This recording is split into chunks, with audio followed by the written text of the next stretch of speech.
Jadi gini Kang Aneka logikanya, kalau bahan pakan alternatif dari eceng gondok atau kayambang yang saya gunakan jelek, tidak mungkin saya pertahankan dari 2016 sampai 2023 sekarang Kang Aneka. Nggak dipikirkan di biaya pakan, ya nggak bakalan ada hasil Kang Aneka. Bisa-bisa gulung tikar. Poin selanjutnya masih nyambung dengan poin pertama Kang Aneka. Menurut saya tidak ada alasan susah mendapatkan bahan pakan alternatif Kang Aneka. Karena kan itu kembali lagi ke kitanya, ya kemauan kita dan niat kita ternak itu serius enggaknya.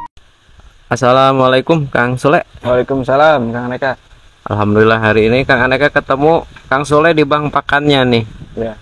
Udah ngambil pakan Kang? Belum Kang Aneka. Ini Kang sambil nanti biasa seperti biasa Kang ngikutin kegiatan Akang sambil nanya-nanya khusus masalah ini Kang, pakan dari eceng ini banyak sekali pertanyaan dari penonton mungkin yang baru menemukan liputan Kang Aneka. Ini nanya-nanya terkait ini Kang, banyak apa untuk ecengnya ini. Iya. Boleh nanti Kang sambil ngikutin kegiatan Akang sambil nanya-nanya juga boleh? Boleh Kang Aneka, boleh. Oke, siap turun Kang Sule. Ya, sama-sama Kang Aneka. Oke, Kang Sule, kita lanjut Kang Sule. Ini Akang setuju nggak kalau misalnya ada pernyataan seperti ini bahwa entok itu pemakan segala, pakan entok itu mudah, apa aja entok mau? Menurut Akang kumaha Kang? Ya, menurut saya emang begitu Kang Aneka, tapi tidak semua bisa dikasihkan ke entok. Maksudnya seperti apa Kang? Jadi gini Kang Aneka, walaupun entok pemakan segalanya, tapi tetap kita harus perhatikan nilai nutrisi pakan yang kita kasihkan ke entok itu Kang Aneka. Entok itu kalau kita telat kasih pakan, udah lewat lapar itu Kang Aneka, ada tali plastik pun dia bisa dimakan Kang Aneka. Dan bulu temannya juga itu bisa dimakan, ujung-ujungnya jadi kanibal Kang Aneka. Nah gini Kang, banyak juga penonton baru yang baru menemukan liputan ini. Terus ada juga yang baru mulai ternak atau mau ternak. Ini banyak sekali yang nanyakan nih, aman nggak eceng gondok untuk pakan entok, termasuk dari bobotnya, termasuk dari proses reproduksinya. Sebelum Akang ngejawab ke sana, ini Akang menggunakan eceng gondok itu udah berapa lama Kang? Saya menggunakan bahan pakan alternatif dari eceng gondok itu Kang Aneka mulai ternak Kang Aneka dari 2017 Kang Aneka. Berarti udah ada mungkin 7 tahun, 6 tahunan mungkin ya ada. Sekitaran 6 tahun lebih Kang Aneka. Dan menurut Akang ketika ada pertanyaan seperti ini, ya wajarlah ketika para peternak yang baru mau memulai itu kayak ragu-ragu gitu kan untuk mempergunakan eceng gondok. Kadang pertanyaan seperti ngaruh nggak ke bobot tubuhnya, ngaruh nggak ke proses produksi telurnya. Sejauh yang Akang alami, yang Akang jalani, ini seperti apa Kang?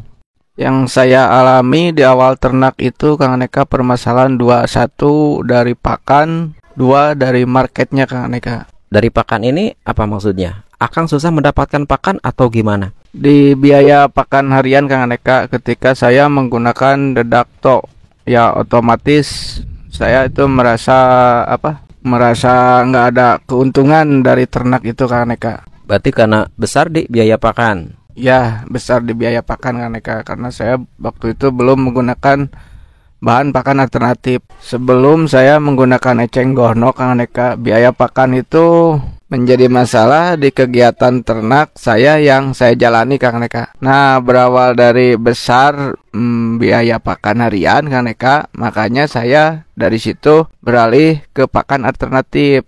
Nah, menurut Akang, apa yang dimaksud dengan pakan alternatif Kang? Menurut saya Kang Aneka, bahan pakan alternatif itu pengganti bahan utama Kang Aneka. Bisa separoh, bisa juga full Kang Aneka. Selain itu, bahan pakan alternatif itu Kang Aneka bahan pakan yang mudah didapat di area sekitaran kita Kang Aneka. Itu namanya bahan pakan alternatif. Ya makanya saya itu memilih bahan pakan alternatif itu dari eceng gondok atau kayambang Kang Aneka, karena di sekitar kita banyak eceng gondok dan kayambang. Ya, untuk rekan-rekan tidak wajib memakai pakan alternatif itu dari eceng gondok atau kayambang. Ya, kita menyesuaikan di area sekitar kita Kang Aneka. Nah, misalkan ini di area sekitar kita tuh susah untuk mendapatkan eceng gondok ataupun kayambang. Rekomendasi lain menurut Akang apa Kang? Karena tadi kan menurut Akang tidak semua pakan itu bisa dikasih empan untuk entok. Itu balik lagi ke nilai nutrisi menurut Akang. Ya misalnya limbah sayur pasar Kang Neka, nah terus ampas tahu, terus bungkil kedelai, bungkil kelapa. Ya misalkan bahan-bahan itu susah juga didapat Kang Neka, ya kita tinggal budidaya dari nanam ajola lah, eceng gondok atau kiambang. Intinya balik lagi ke kita ya Kang Aneka, yang konsepnya itu dari ke bahan pakan alternatif, ya tinggal kemauan kita lah, mau budidaya, mau cari ke pasar atau kemana gitu Kang Aneka. Sebenarnya pertanyaannya belum kejawab, Kang. Ini eceng gondok ini bagus atau tidak nih yang Akang rasakan nih terhadap pertumbuhan seentok untuk entok pembesarannya, indukan dan produksi. Kumaha Kang? Ya yang saya rasakan itu selama saya menggunakan eceng gondok Kang Neka, alhamdulillah ke entoknya itu ke badannya ya gemuk, ke petelorannya produksinya ya lancar, bagus. Untuk penetesannya ya hampir 8-90% Kang Neka. Nah, ketika ada pertanyaan, loh Kang, saya kasih eceng gondok tapi kok kurus, tapi kok nggak mau bertelur. Ada ya pertanyaan itu yang dari saudara kita seperti itu. Nah, ketika kondisi seperti ini, apa pendapat Akang? Saya jawab satu dulu Kang Neka. Untuk bobot ke badannya Kang Neka, eceng gondok itu saya menggunakan yang masih muda dan dicopernya ya sehalus mungkin. Terus dedaknya juga kalau masih kurus entoknya ya agak diperbanyak dedaknya Kang Neka. Ya misalnya untuk di jumlah entok 50 ekor Kang Neka, saya bisa menggunakan eceng gondoknya 10, dedaknya 2 kilo. Itu entok yang sudah normal, sudah gemuk Kang Neka. Nah makanya saya ngomong tadi dibanyakin dedak itu Kang Neka. Misalkan tetap takaran di 12 kilo, cuman ecengnya 9, jadi dedaknya ditambah jadi 3 kilo Kang Neka untuk satu kali makan. Itu untuk pakan entok yang baru datang atau saya baru beli masih kurus-kurus, saya menggunakan seperti itu Kang Neka. Untuk selanjutnya masalah peteluran Kang, tidak bisa kita menyudutkan salah satu faktor gara-gara pakan eceng gondok atau pakan alternatif yang lain. Kalau untuk masalah peteluran nggak bisa menyalahkan satu faktor Kang Neka, banyak lah faktor-faktornya Kang Neka. Misalnya jumlah populasi yang tidak seimbang Kang Neka, terus antara jantan dan betina, terus cara pemberian pakan, cara pembuatan pakan, usia jantan dan betina masih jauh, belum bisa bertelur Kang Neka. Misalnya entok dalam kondisi penggantian bulu atau mabung Kang Neka, itu bakal berhenti untuk bertelur. Terus selanjutnya Kang, yang saya rasakan itu waktu dulu saya pakai 4 untuk usia produktif atau produktif itu petelur untuk indukan, itu yang saya rasakan menghambat juga Kang Neka untuk proses petelorannya. Jadi banyak faktor-faktor yang mendukung tingkat keberhasilan bertelur atau tidak bertelur Kang Neka. Jadi gini Kang Neka logikanya, kalau bahan pakan alternatif dari eceng gondok atau kiambang yang saya gunakan jelek, tidak mungkin saya pertahankan dari 2016 sampai 2023 sekarang Kang Neka. Nah oke, kita lanjut Kang Sule. Ini ada yang baru Kang. Ini pakan apa sih Kang? Ini jerami padi bekas panen, ini akan kasih ini, maksudnya seperti apa Kang?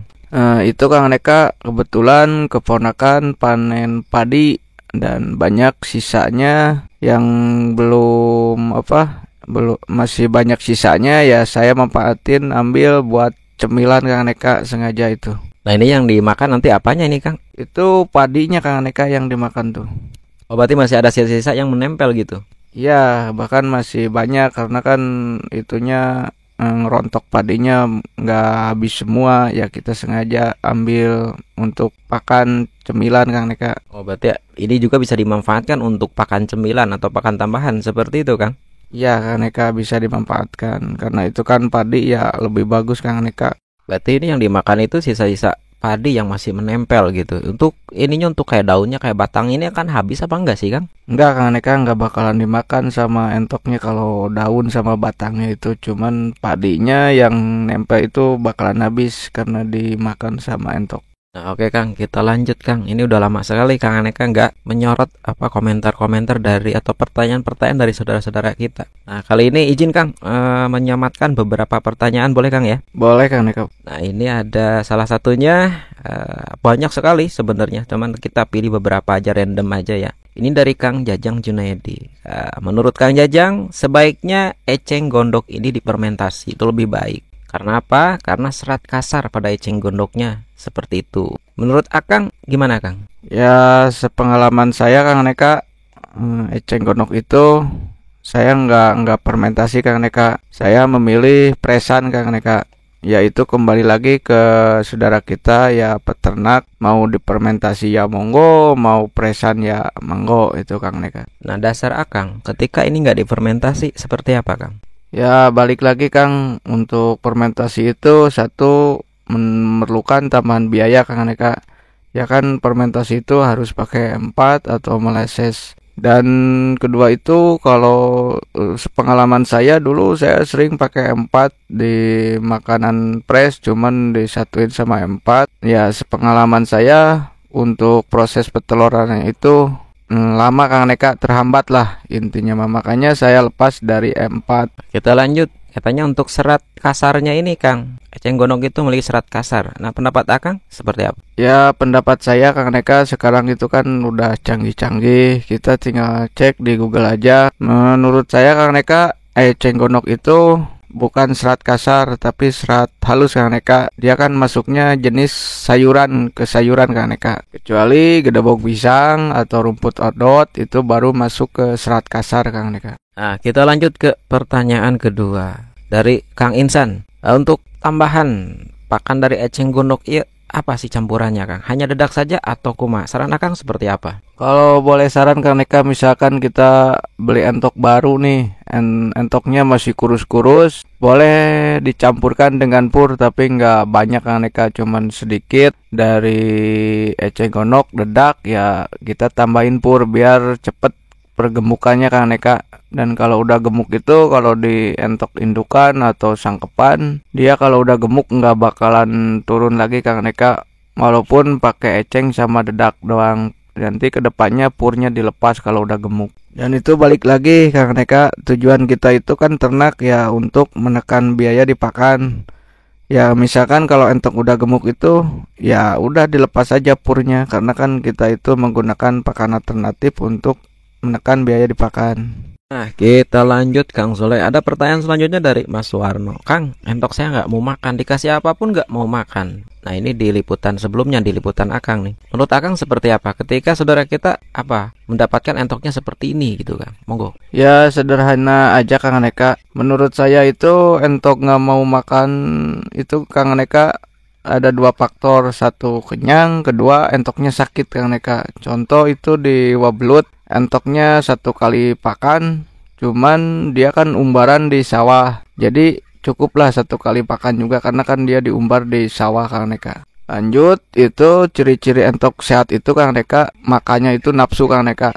Kalau entok sakit ya nggak mau makan. Nah, ini ada pertanyaan selanjutnya Kang Soleh, izin ya. Ini ada pertanyaan tapi titip di kontennya Ayadi, tapi sama aja karena yang materinya tuh eceng gondok. Cara penyimpanannya seperti apa ketika kita udah mencopper banyak gitu kan? Cara penyimpanannya seperti apa gitu kan? Contoh di Ayadi itu kan satu stok, satu kali pakan itu untuk 7 hari. Nah, menurut Akang seperti apa? Penyimpanan eceng gondok yang aman seperti apa? Itu cara penyimpanannya itu Kang Neka, satu kita mengambilan eceng gondok misalkan banyak, kita langsung chopper aja semuanya, kita simpan aja di karung Kang Neka. Insya Allah nggak bakalan busuk, tapi emang agak berubah itu warnanya kecoklatan, tapi bagus itu Kang Neka. Itu bisa kita pakai atau bertahan berapa lama Kang? Yang sudah saya alami Kang Neka sekitar 5 atau 6 hari itu kuat Kang Neka, asalkan jangan dicampur dengan air.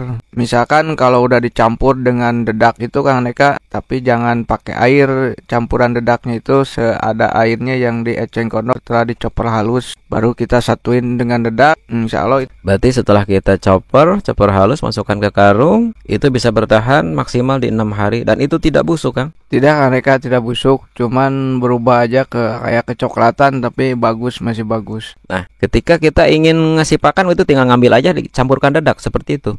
Ya, kita ambil, campurkan dedak, ya kita tinggal kasihkan ke entok. Nah, lanjut Kang Neka, misalkan kita bikin pakan itu kebanyakan Kang Neka, tapi udah dicampur dedak. Nah, kita tinggal simpen aja, asalkan pencampuran dengan dedaknya itu kita jangan pakai air. Kalau pakai air ya bisa basi. Kalau seadanya air yang hasil chopper dari eceng itu ngapa disatuin sama dedak, seadanya air dari eceng ya nggak bakalan basi Kang Neka. Besoknya bisa dikasihkan lagi. Kita lanjut ke pertanyaan selanjutnya Kang Sule. Ada pertanyaan dari Kang Rojiun Lele. Kang Sule, kepala ikan asin bagus gak untuk entok? Kurang lebihnya seperti itu. Monggo Kang. Bagus Kang Neka, itu bisa buat pakan Kang Neka. Dan entok juga kan membutuhkan garam itu Kang Neka. Itu udah bagus kalau pakai kepala ikan asin. Tapi hati-hati Kang Neka, itu kan ukuran kepala ikan asin itu kan ada yang gede, ada yang kepala ikan. Nah, yang kecil itu ikan teri. Nah, kalau ikan kepala asin yang gede itu kan banyak ada durinya, berarti kita harus digiling Kang Neka, semacam dibikin tepung ikan. Ini ada pertanyaan terakhir Kang Sule, izin nih dari Muhammad Ardat. Kang, pakan campuran ecengnya itu apa aja? Ya sama ya pertanyaan dari saudara kita yang awal tuh. Tapi ini ada lanjutannya nih Kang. Kalau eceng itu dicacah halus mau nggak ya entok? Seperti itu Kang nanyanya. Monggo Kang. Ya, seperti kegiatan saya Kang Neka dari 2016 sampai sekarang itu ya saya eceng gondok itu dicacah sehalus mungkin Kang Neka. Karena semakin halus itu dia keluar air dan kita tinggal campurkan dedak. Jadi pakannya itu memal-memal Kang Neka. Tinggal kita siapkan air minum untuk entoknya. Dan kalau misalkan ada sisa juga, kalau nggak dicampur dengan air itu ya nggak bakalan basi. Besoknya bisa dikasihkan juga. Nah ini Kang Sule, sebelum kita tutup di sesi ini, Kang Aleka ingin nanya Kang, poin penting ketika kita ingin ternak, poin pentingnya apa sih Kang menurut Akang? Poin penting menurut saya Kang Aneka, ya kalau boleh saran itu satu, di biaya di pakan Kang Aneka. Karena kan kalau kita ternak entok nggak dipikirkan di biaya pakan, ya nggak bakalan ada hasil Kang Aneka. Bisa-bisa gulung tikar. Ya, poin selanjutnya masih nyambung dengan poin pertama Kang Aneka. Menurut saya tidak ada alasan susah mendapatkan bahan pakan alternatif Kang Aneka. Karena kan itu kembali lagi ke kitanya, ya kemauan kita dan niat kita ternak itu serius enggaknya. Kalau misalkan nggak ada eceng gondok, kita tinggal budidaya ajola. Kalau nggak misalkan nggak mau budidaya, tinggal kita ke pasar-pasar Kang Aneka, banyak kan limbah-limbah sayuran. Oke, atur nuhun Kang Sule atas waktunya. Seperti biasa kok Kang Aneka selalu digerecokin ini waktunya Kang Sule. Dari tadi mulai dari pengambilan eceng dan kijinya sampai pembuatan pakannya sampai ngasih pakannya, dan sekarang masih direpotkan dengan banyak sekali pertanyaan-pertanyaan dari Kang Aneka.